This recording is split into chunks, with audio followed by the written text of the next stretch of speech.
शन्नो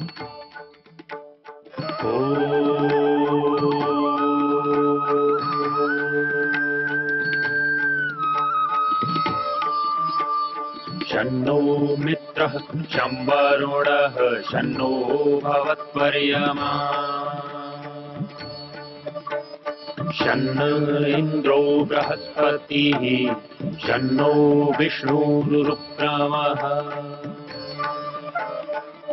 ॐ शान्ति शान्ति शान्तिः।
धर्म शिक्षकों की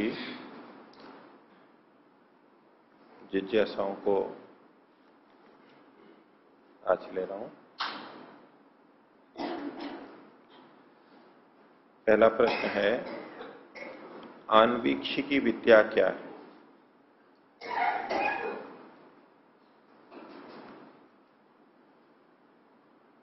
प्राचीन काल में 4 प्रकार की विद्याएं मानते थे। आन्वीक्षिकी एक हो गई, दूसरी वेद त्रयी, तीसरी वार्ता और चौथी दंड नीति। वेद त्रयी का मतलब है वेद आदि शास्त्र। दूसरा है वार्ता।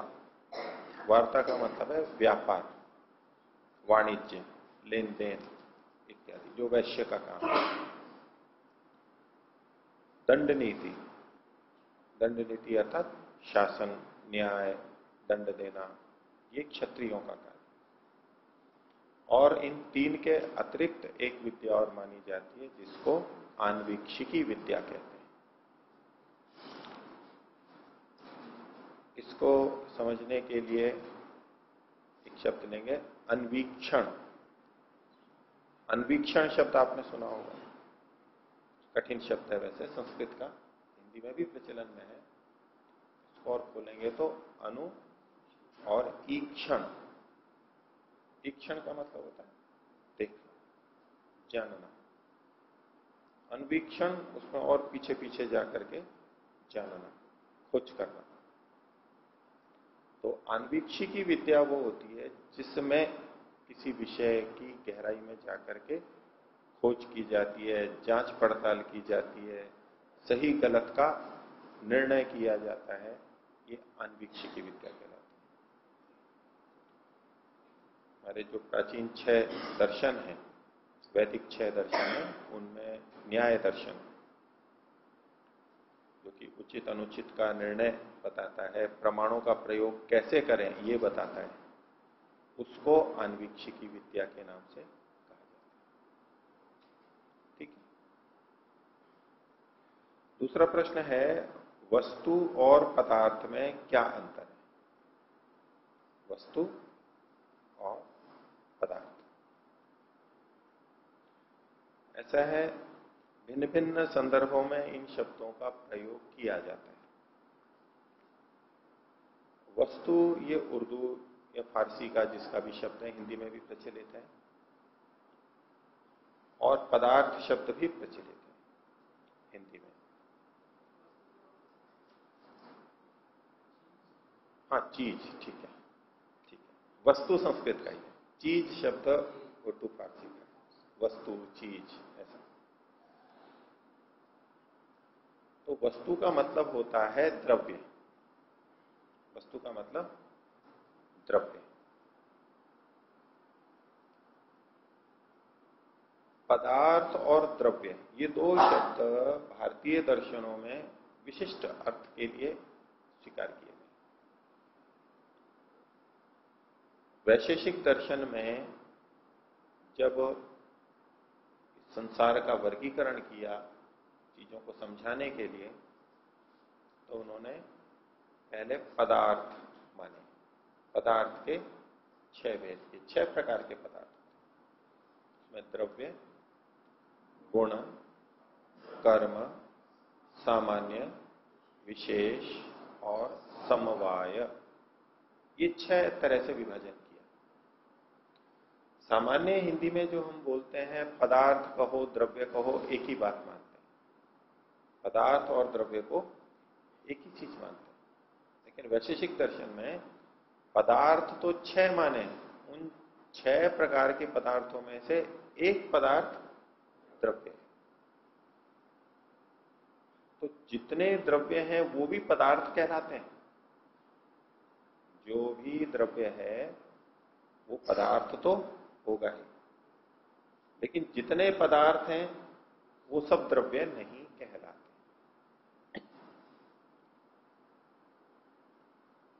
पदार्थों के अनेक प्रकारों में से एक प्रकार द्रव्य है। तो इसलिए लोक में हम पदार्थ और द्रव्य इनको समानार्थक मान के चलते हैं, लेकिन ये पर्यायवाची रूप में नहीं है। पर्यायवाची नहीं है ये। द्रव्य फिर उन्होंने गिनाए हैं, पृथ्वी, जल, अग्नि, वायु, अथवा ये जिसे हम वस्तु कहते हैं वो तो है द्रव्य। वस्तु का मतलब द्रव्य या चीज। लेकिन जो गुण होते हैं, वस्तु में जो गुण होते हैं, उन गुणों को वस्तु नहीं बोलते। लेकिन गुण पदार्थ तो होता है। ध्यान दीजिए, एक द्रव्य, मान लीजिए एक फल है, सेब फल है, ये एक द्रव्य है। इसको हम पदार्थ भी कह सकते हैं, क्योंकि जितने भी द्रव्य हैं वो पदार्थ भी कहलाते हैं। इस सेब को हम एक वस्तु भी बोल सकते हैं, एक वस्तु बोल सकते हैं। तब इस सेब के 3 नाम हमारे लिए प्रचलन में हो सकते हैं, पदार्थ, द्रव्य, वस्तु। लेकिन इस सेब में जो लाल रंग है, जो मधुर रस है, इस रंग को यानी रूप को और रस को, इसे हम द्रव्य नहीं कह सकते और वस्तु भी नहीं कह सकते। लेकिन इन दोनों को हम पदार्थ कह सकते हैं, क्योंकि पदार्थ के 6 भेद हैं, उसमें द्रव्य के बाद में गुण भी है। अब सेब का फल ऊपर वृक्ष से नीचे गिरा, ये उसमें क्रिया हुई, कर्म हुआ। इस कर्म को, क्रिया को द्रव्य नहीं कह सकते हैं। सेव तो द्रव्य है, लेकिन सेव में जो गति हो रही है, क्रिया हो रही है, इसको हम द्रव्य नहीं कहते। और इस क्रिया को, कर्म को वस्तु भी नहीं कहते। लेकिन इस क्रिया को पदार्थ तो कह सकते हैं, क्योंकि पदार्थ के 6 भेदों में द्रव्य, गुण और कर्म, कर्म भी उसमें आया, 6 में से कर्म भी आया। तो आपका प्रश्न था वस्तु और पदार्थ में क्या अंतर है। वस्तु का मतलब है द्रव्य। द्रव्य पदार्थ के 6 भेदों में से एक प्रकार। 5 अन्य भी पदार्थ होते हैं, गुण, कर्म, सामान्य, विशेष और समवाय। तो ये वस्तु और पदार्थ में अंतर है। पदार्थ, ये जो शब्द है,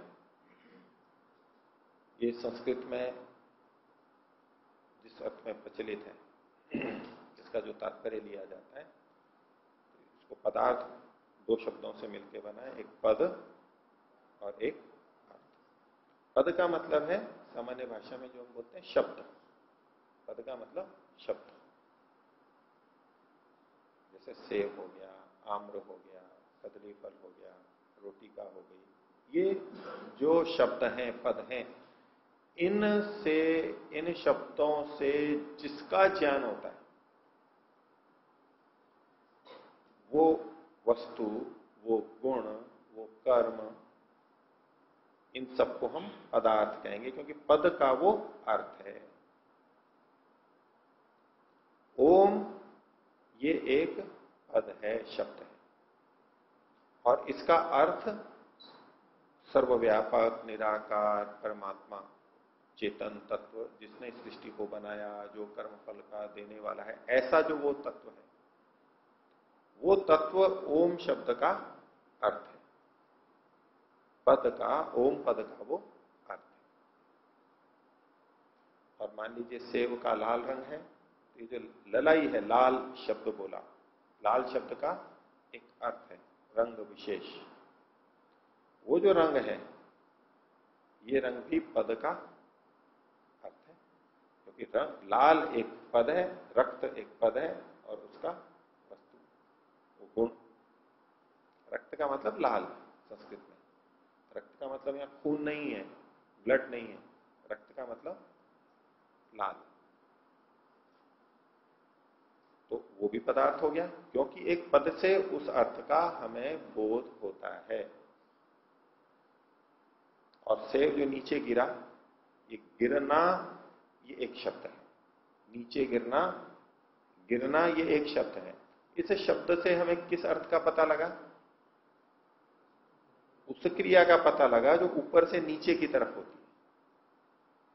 ऊपर से नीचे कोई वस्तु यदि आती है, ये जो क्रिया कर रही है, क्रिया हो रही है, इस क्रिया का पता लगा हमें गिरना से।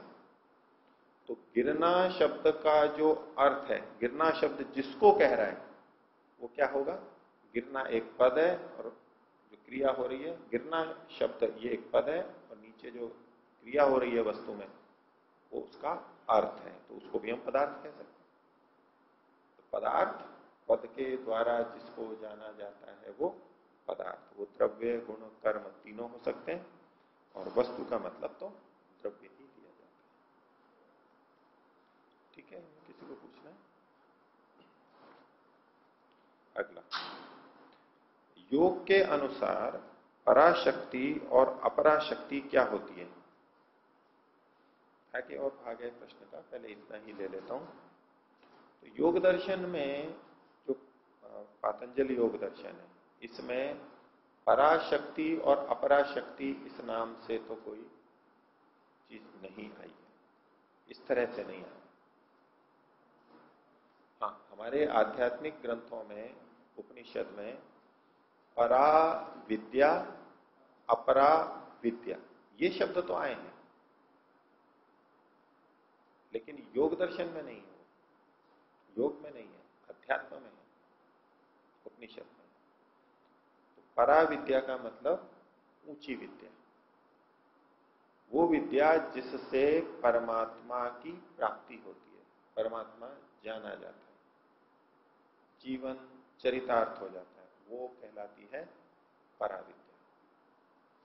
और अपराविद्या उससे नीचे वाली, जो संसार के भौतिक पदार्थों का, व्यवहारों का हमें जिससे ज्ञान होता है, भाषा का विज्ञान, भाषा को समझना, रहने, खाने, पीने, चलने, चिकित्सा इत्यादि विद्याएं जिनसे हमारे व्यवहार चलते हैं, उनको अपराविद्या कहते हैं।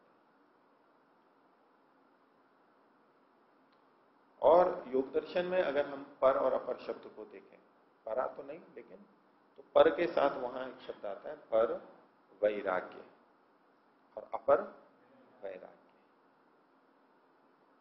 वैराग्य शब्द है, उसके आगे पर और अपर दो तरह के ये वैराग्य योग दर्शन में बताए गए।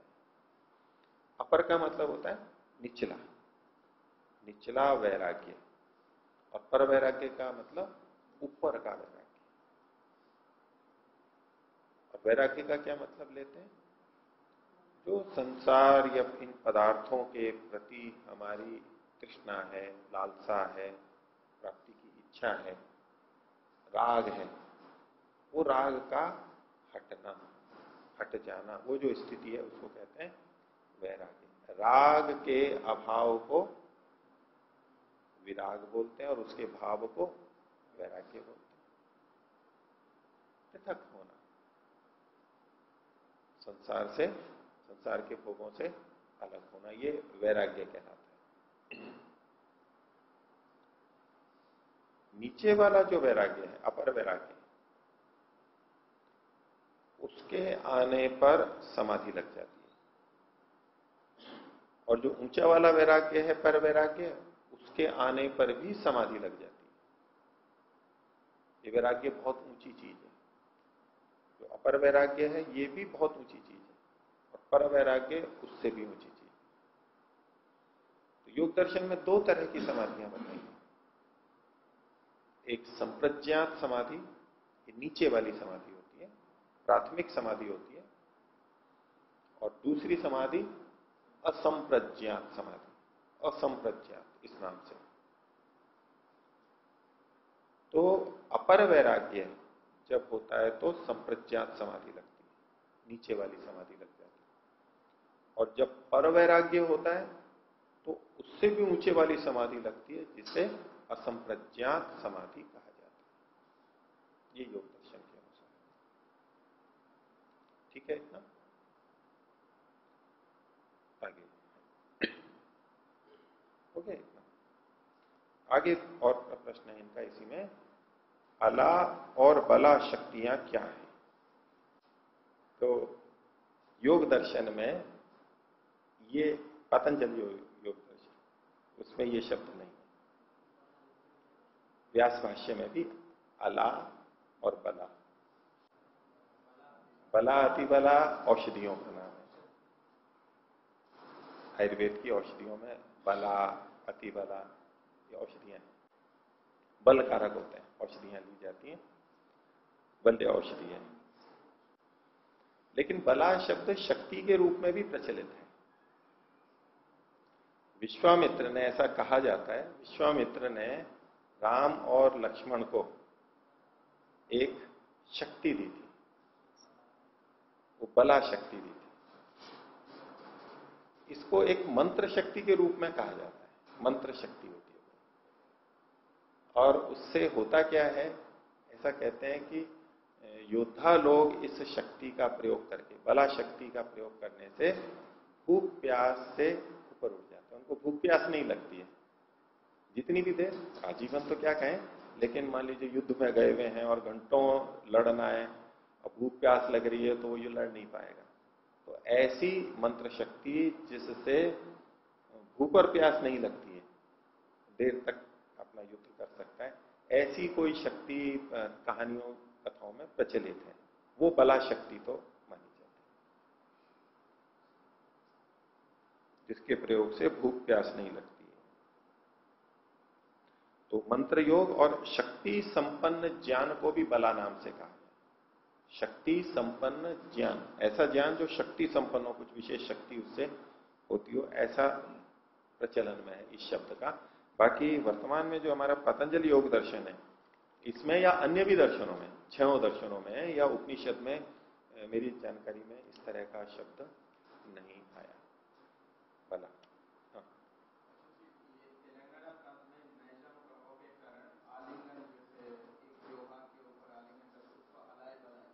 अलाई बलाई, अच्छा, इनका कहना है कि निजाम शासन में उधर हैदराबाद की तरफ जो गले मिलना होता है त्योहारों में, एक दूसरे से स्नेह के कारण गले मिलते हैं, उसको अलाई बलाई, अलाई वो अलग चीज होगी, ये केवल अला शब्द इन्होंने